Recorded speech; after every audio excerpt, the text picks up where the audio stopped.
So now let's talk more about the fixed income market.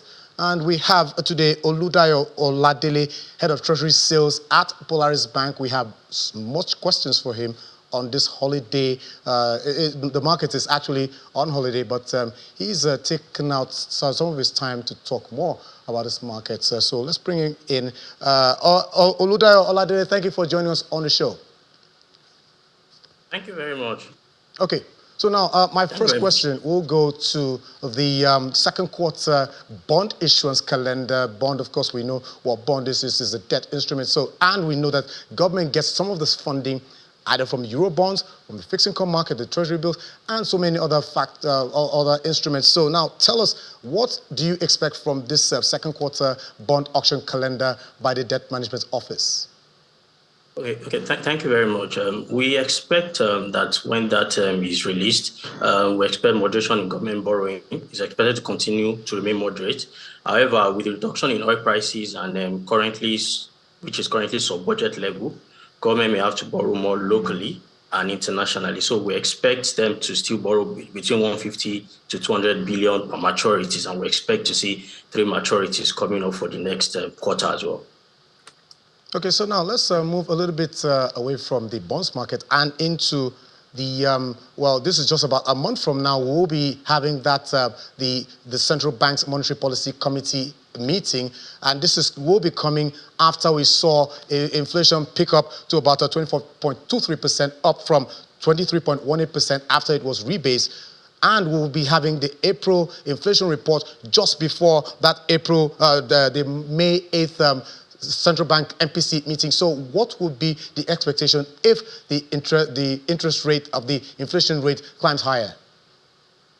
Okay, for the opinion is that it's too early to call, right? The earlier rebasing did not seem to achieve a month-on-month decline.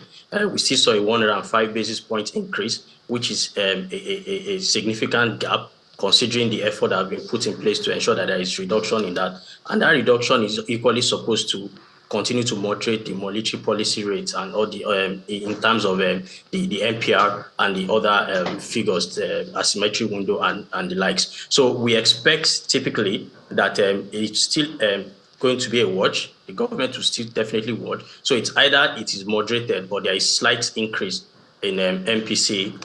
Is either is maintained or there is a slight increase in the NPR rates for the coming window. But yet, the direction will be very clear once the April CPI data are released into the market.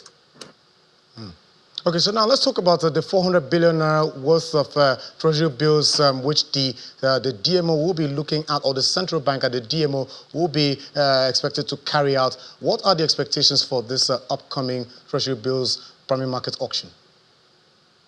Okay, the market haven't established an earlier resistance, leading to the fact that we saw that there was the last stop rate was at 19.63%, and the total offer was 800 million, but they sold 400 million. Now, considering the fact that the 400 billion, considering the fact that this coming auction is going to be around 400 million up for sale as well, and we expect them to fill the subscription, we expect rates to be in the same region as it stopped the last time. Also, in anticipation for the upcoming inflation data, people would definitely moderately go for the auction to see that they are not stuck with bad instruments. Okay, so now that takes me to my final question with you, which has to do with Forex, which is a major part of Nigeria's economy. Now, what with the current FX pressure, we see the central bank has been carrying out lots of intervention in a bid to stabilize the naira, and we've been seeing the impact of this Donald Trump's tariff having effect. Everyone's flying to safety. So, what would be the expectation for Nigeria's Forex market? We know our Forex reserve has dwindled further to about $37.82 billion, and the Forex market is not doing all that well. So, what will be the expectation? What's your short to medium term expectation for the Forex market?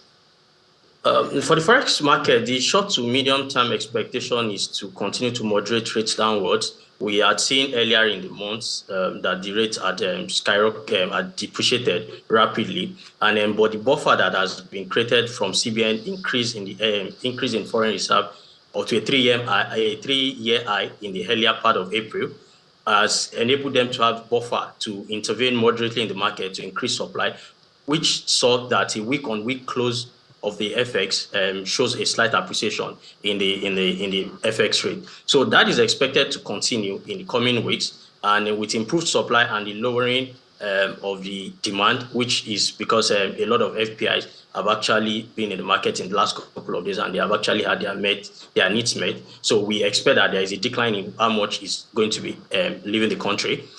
And if that happens, and with normal supply in the market and with CBN continuous intervention periodically, also as we have seen in the last trading weeks, would expect that rate to gradually moderate downwards also, and it would not be as high and see the ceiling that we had seen in previous weeks. But we expect that those will go down in the short and the medium time to come. That's the expectations for now.